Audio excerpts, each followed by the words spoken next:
All right. Hello, everyone. Thank you for joining our tech town hall here. So, I hope everyone's doing well. This has been a pretty intense last 6 to 12 months, obviously. So we totally understand if not everyone was able to keep up with every new feature that we put out on our Symphonic MS dashboard. So what we wanted to do here was just kind of recap the last 6 to 9 months in terms of major highlights of new features, as well as talk about some brand new features that were launched even just this week. So just to introduce ourselves, I'm Ishan, as you see on the slide, the CTO of Symphonic.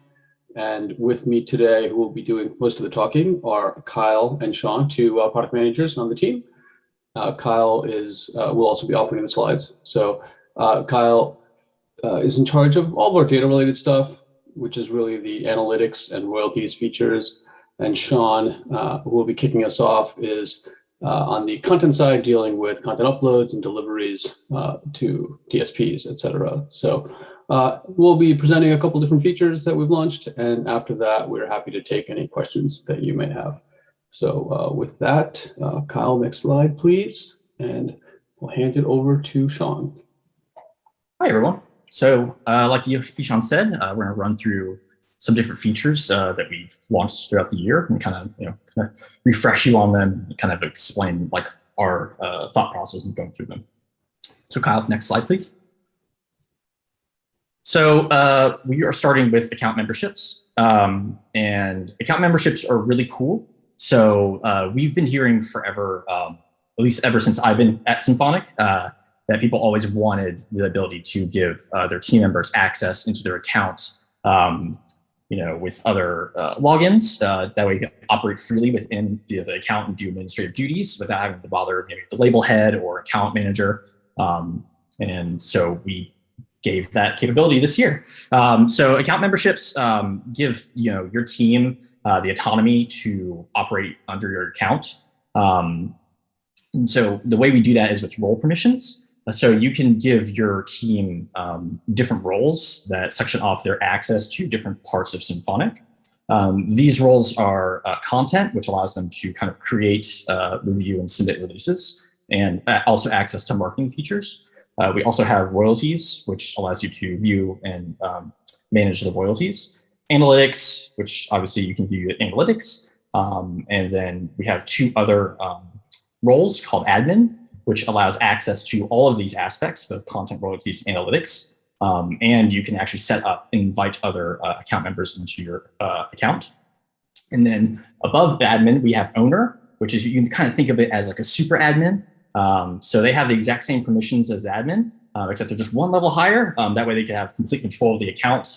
That way no one can like take over the account and do nefarious things with it. So we give that level of access to the account owner. That way they can manage everything from the top level. Additionally, so that's kind of like how we view the autonomy aspect of it. Also, there is the aspect of security. So, it probably goes without saying, but no longer sharing, your login and password with a bunch of team members boosts up your security a lot. So that one's kind of apparent there. So yeah, you can now give access to any of your team members with their own login. So it just takes a unique email and they can log into Symphonic under your account pretty much seamlessly, have access to whatever role permissions you set up with them. And another cool thing with this access control as well from the security aspect is it gives you control to also revoke access if needed. So if you have team members that like no longer working for you and maybe things went bad or maybe things don't get bad, but you just don't want them to have access to your personal data anymore, you can easily just revoke their access with the click of a button. It just completely just removes them from your account. So there is that aspect as well for the security aspect. And then lastly, we have ease of use. So this kind of goes in with the first one with the access part of it, but with giving you all control to invite your own team members and give them the permissions you see fit, it kind of puts Symphonic a layer outside of where you probably would like us, which is like being interacting and hand-holding all these like interactions between your team members and you. We're kind of stepping away to give you that full control.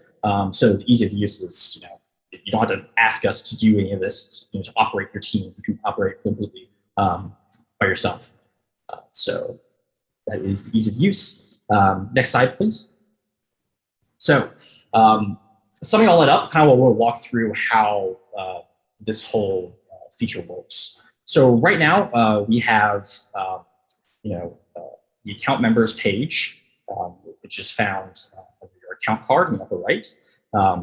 So we have right now a blank one, which probably a lot of people are in this state currently.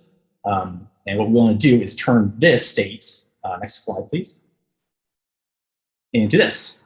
So this is what you kind of could see, depending obviously on the size of your team and who you want to have access. But this shows what more an imagined state of having an account with full team member access looks like. So we have multiple profiles here with multiple different roles. As you can see there, some of the roles I was talking about, all the roles there actually are listed: owner, admin, content, royalties, analytics. And as you can see, both the content, royalties, and analytics, the non-admin type roles, those can be partitioned out in any manner you want. So you can give someone with complete access to both content, royalties, and analytics, so they have pretty much full control, or not full control, but full access to viewing everything within your account. Or you can partition it off to where someone only has content and analytics if they only need to see that for their needs. So it's very flexible. Next slide, please. So in order to actually start doing this feature, there's two places you can go. Well, not two places. You go first, sorry, in your account card in navigation. You hover over that and you see account members, which will take you to the pictures that you just saw. And then there's that invite user button. So if you click that, you get this little pop-up. And all you need to do is just enter in an email address and then set the roles. So like I said before, content, royalties, and analytics all are like stackable. And then admin and owner are unique. So if you have one of those applied, that's the only role you can have with those like higher security ones. So you just enter in the user email, set up the roles, and send an invite, and they'll get an email guiding them how to set their account. So they just set the password, and then they log in, and they're in with that access. It's as simple as that. So next slide, please.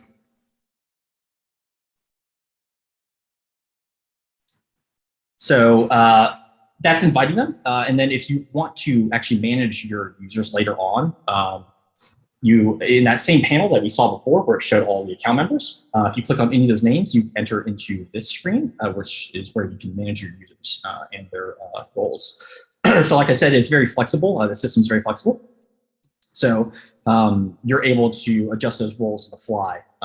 If you need to give someone less access or more, you can obviously change that up if you need to.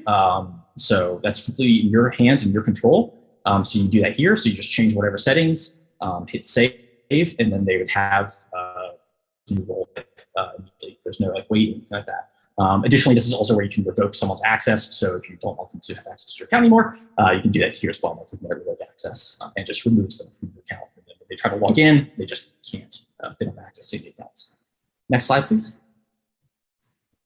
So that was account memberships. So now we're going to move on to multi-track edit. So releases in like kind of the old model that you think of like digital releases. We're kind of in the state that you would send out a release and it would just kind of sit there to rot on whatever platform. But our current thought process is more releases are kind of evergreen, and we kind of need to nurture them and keep them up to date to actually take full advantage of them. So in order to do this, there's actually a lot of upkeep that's actually involved in keeping both your releases updated and taking advantage of all the possibilities of these platforms. So we wanted to take a stab at this by solving some client problems that we heard from various clients in two different aspects. So one, we wanted to obviously make sure that we allowed you guys to have access to make sure your releases are update to platform standards.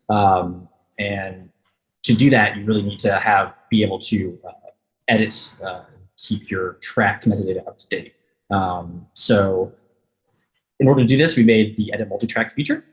And with this, you can really take advantage of it in two major ways. That is when you're prepping a brand new release inside Symphonic. It's an easy way to set up a lot of the baseline shared metadata really quickly to get your release started immediately, and then you can fill in all the nitty-gritty stuff afterwards. Or additionally, like I said, the upkeep aspect.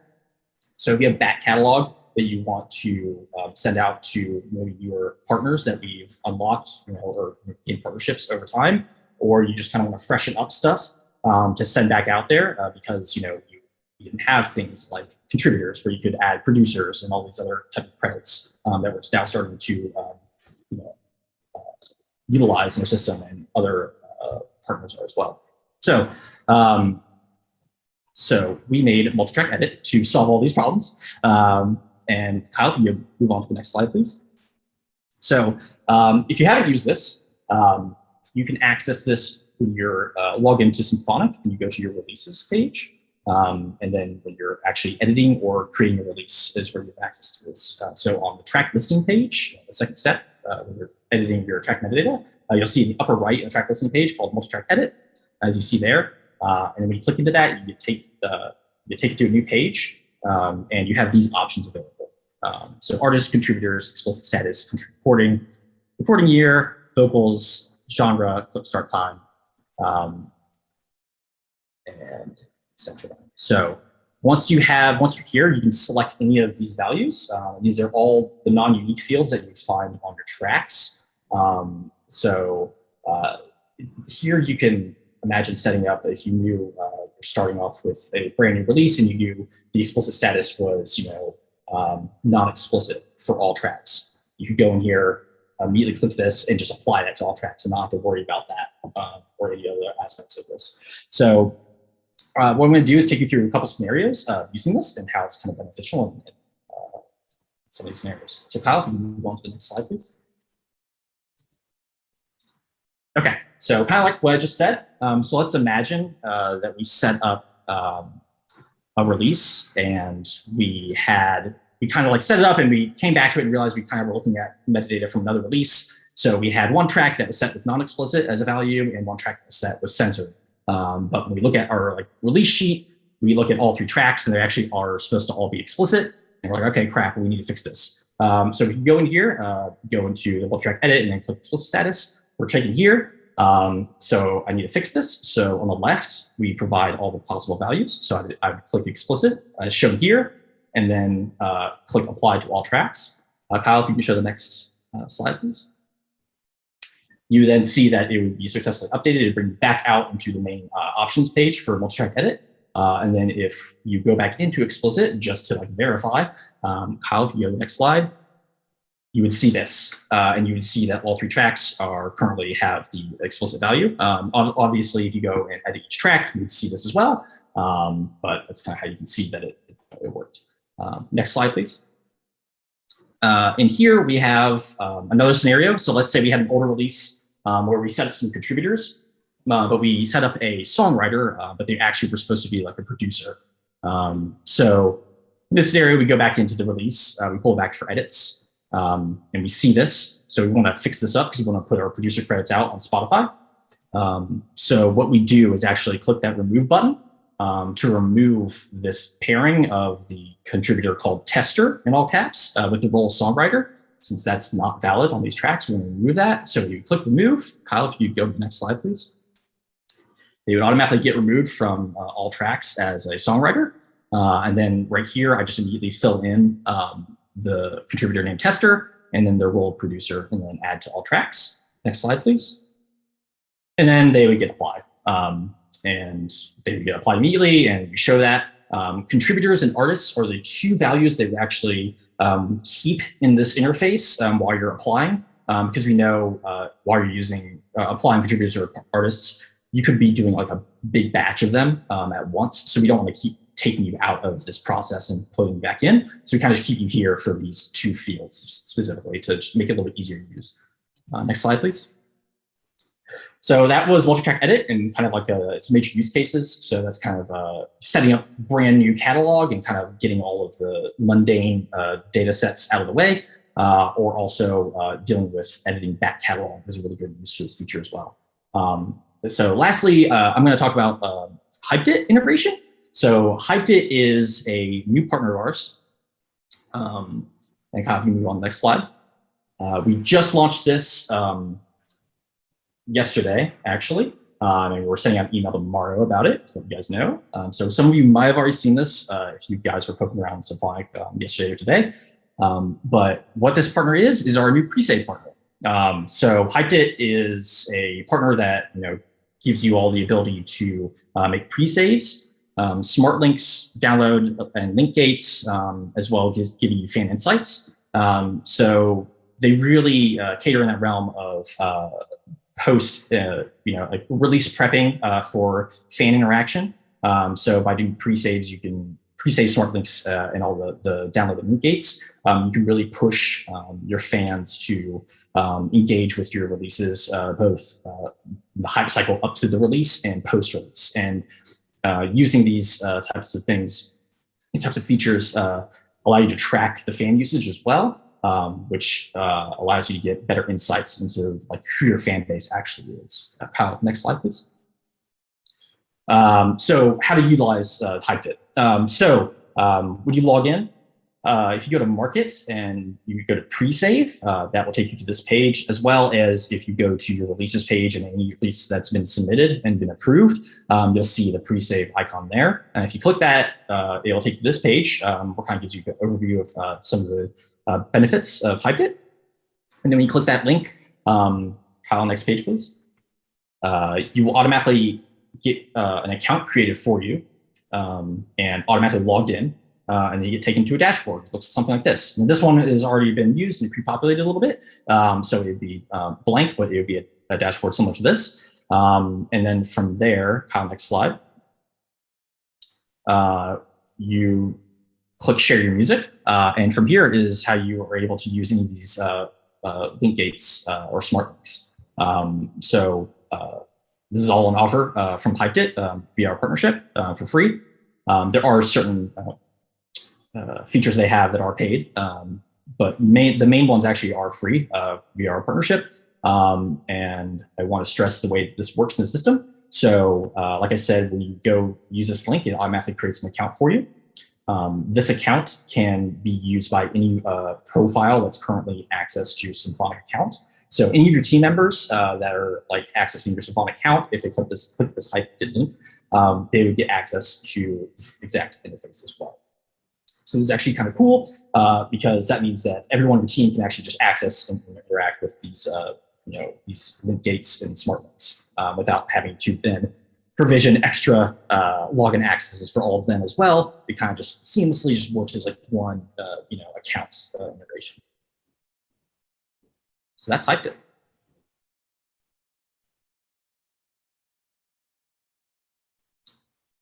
And thank you all for that. Cool. Thanks, Sean. Just to recap some of those features. So we went through account memberships, so you can invite all of your team members with different roles into your account to collaborate. No more sharing accounts, and you don't need to give someone more information than you might have wanted, like sharing your royalties information, for example, with someone you wanted to just help set up your release, for example. And we talked about this HypedIt integration, which, as Sean mentioned, is free for Symphonic users. The functionality you get coming from Symphonic is actually more than anyone would get for free from HypedIt generally. So by virtue of being a Symphonic customer, you get a little bonus functionality. And if you want, you can subscribe to their premium features. And we saw the bulk edit tools, which make it faster than ever to sign up, to create your new releases and kind of really put that repetitive data, that might be the same on every single track. Like every single track might have the same writers or producers, et cetera, that you want to just blast onto all the tracks. And now you can do that quicker than ever. So those are some of the great features we saw on the content side of the business. And Kyle will take us through some new analytics and royalties features next. So Kyle, please take it away. Sure thing. Thanks for the intro, Ishan. So specifically what we're going to talk about first are some updates to our streams analytics feature. So to begin, For anyone who might not be aware or doesn't use the Stream Analytics feature too much, what the feature does is it provides real-time, daily, up-to-date streams data from some of our top partners, provides this information at several levels of granularity in our feature, and provides some detailed breakdowns for some very key metrics. So things like streams by territory, streams by track, etc. And over the past year to year and a half or so, we've been making some really interesting updates to this feature to provide some more helpful tools as well as additional functionality to help you get a much more cohesive and broader view of how your streams have been performing. So some of those updates include, first off, adding more partners. Originally, we only had Spotify and Apple Music integrated. Over the past several months, we've been adding additional partners. Specifically, we've added Pandora, Amazon Music, and Deezer.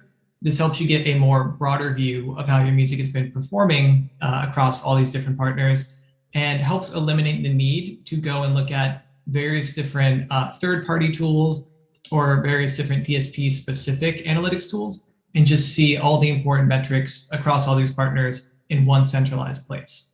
The request for more partners was also the #1 piece of feedback we were getting about Stream Analytics. And the partners that we integrated, Pandora, Amazon Music, and Deezer, was guided by the feedback that we had heard from all of you as our clients. And in addition to adding in this more data, we wanted to give some more deeper views of how to cut this data and actually look at it. So that's why we have also added a catalog level view, so you can easily see how your music has been performing across all of your catalog. So you can see there's breakdowns at the catalog level by things like partner, across all your different artists, across territories, for example, with even more breakdowns to come soon. From the catalog view, you can also click into any artist individually and get a breakdown of these streams specifically for that one artist. And with all this new data and these new views, we wanted to make sure that you could still easily catch trends and easily make sense of all this data at a glance. So that's also why we've added in some more graphs and visualizations. So these graphs and visuals are available both at the catalog level and at the artist level. And what it does is helps you identify any trends, such as like any peaks or any valleys that may be occurring in your streams, and view your streams in sort of a more time series way to really see how your performance is going. You can see on the left there, one example of this graph is an area chart. You can also toggle these to be a line graph as well as a pie chart, so you can get a very quick visualization on how your streams are being broken down across all of our different partners, hinting at figuring out if there's any over or under indexing occurring anywhere. And not only do we add additional data or additional views and more data, we are also bringing forward new data points. So one, which we actually just launched yesterday, is playlist placements. So what this new section does in analytics is it shows you all of your tracks that have gotten streams from Spotify playlists. So that's one key area we want to note, is that right now this feature just works with Spotify, but it does encapsulate all of the most important buckets of Spotify playlists. So it includes the Spotify curated ones.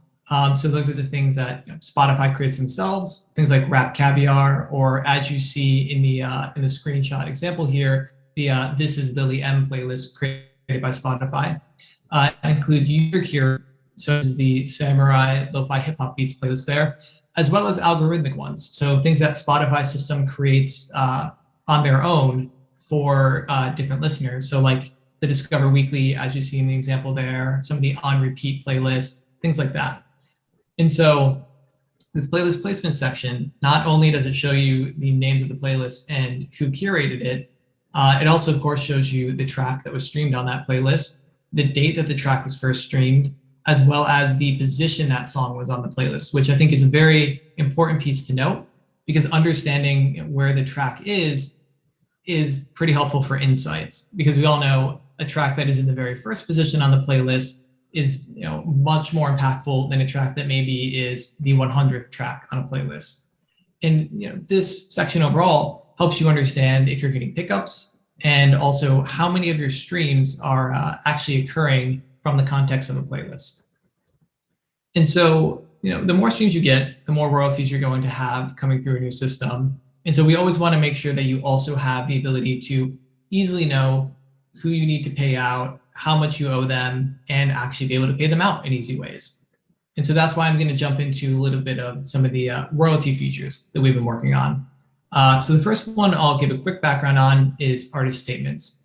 This feature has actually been live in the Symphonic MS for a little while. We are continuously making improvements on it. And if you're not familiar, what this feature does is overall, it's a tool to help you understand how much you owe people and really see how much you need to pay them out. So here is an example of what one of the areas of that feature looks like. You see all the artists on your roster listed out there, as well as the amount of money that they need to be paid out. For example, that third line down, Lily M is owed $300. And the way that our system knows how much you need to pay out your artists is via revenue splits. So what you can do in this artist statements tool is you can access any of the tracks in your catalog, click into them, and you will get a screen similar to that screenshot on the left there where it says edit splits, which is going to show you all of your top billed artists on the track. So your featuring artists, remixers, your label, and any primary artists. And you can go ahead and enter in what percentage split of that track's revenue each of those individuals are owed. And that's what our system will use to calculate what this artist share is in artist statements, so you know how much to pay them out. Now, if you need to add other people onto a track that need to be paid, such as if you have a producer on the track, all you need to do is click that add participant button that you see in the screenshot. You can add any custom participant you want who was owed money on this. You will then also see that person inside of the artist statements feature. And for anyone that you have entered in these revenue splits for, you can download shareable royalty reports. So that's the screenshot you see on the right-hand side there. It's an example of a report that you can download as a PDF and send directly to your artist or whoever you're paying out for some additional visibility into the royalties process. And now, even though artist statements makes it very easy to get all of your splits into our system, so it's all in one centralized repository, makes it easy to know how much to pay your artists, generate reports. We recognize that it can sometimes still be a hassle to actually pay out these artists yourselves, because you need to keep all of your artists' payment information on file, potentially their tax details. You need to actually request the money, wait for it to get to you, and then manually send it out to your artist. So that's why we are also adding some tools to be able to just automate all of that for you, so you can be totally hands-off. And that's where this next feature, Split Pay, comes in. So I'll say right up top, Split Pay, if you haven't heard of it yet, we just launched it this morning, and it is currently in a very limited pilot with just select customers. If you want to be included in this feature, we'll tell you more about how to get added to the waitlist after we walk through it. But for now, let's just dive into some of the functionality here. So what this feature does is it builds off of artist statements, and Split Pay will automatically transfer royalties to anyone you owe money to based on the revenue splits that you've entered in artist statements. So to enroll someone in this, if you click into them in artist statements, you will see this Enable Split Pay button under the artist name. If you click that, you'll then get this form that opens up, gives you more details on what Split Pay is and how to use it. And all you need to do is enter in the email address for that person that you want to pay and click the Enable button. And then what happens is we automatically, instantly create a new account for that person and send the login details for the new account to that email address that you entered. That email has all the login details, gives more information to that person on exactly what this account is.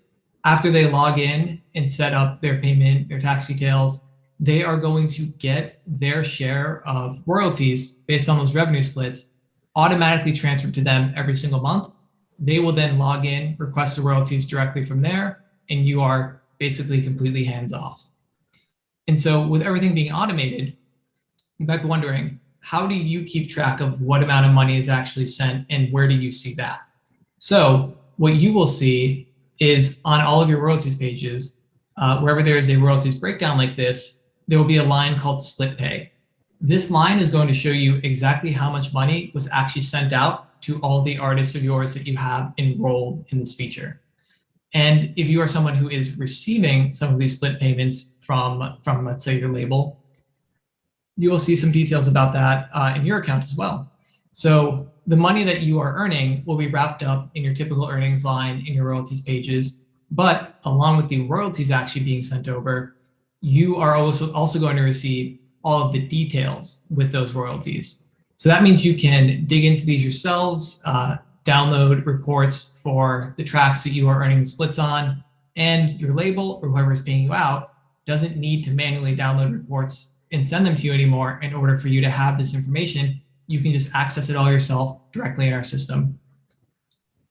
And so as we mentioned, this feature is still in a limited pilot phase. But if you think that this is something that would be helpful to you or that you are interested in being a part of, please email support@symdistro.com and we can give you more information about how to be added to the waitlist as this feature expands more. And with that, I think that covers all of the new functionality we wanted to speak to today. So I think we'll open up to Q&A. Thank you, Kyle. And just to reiterate here, so Kyle covered some great new analytics features, including our just launched playlist placements to tell you where on a playlist your tracks are placed and how many streams they're driving. Including our new split pay feature, which goes even beyond easy generation of reports for your clients, for your artists or other contributors, all the way to automatically paying them out all in a hands-off way. So we're really excited about the feature that we have demonstrated here today. And as Kyle said, we're happy to take any questions anyone might have on them.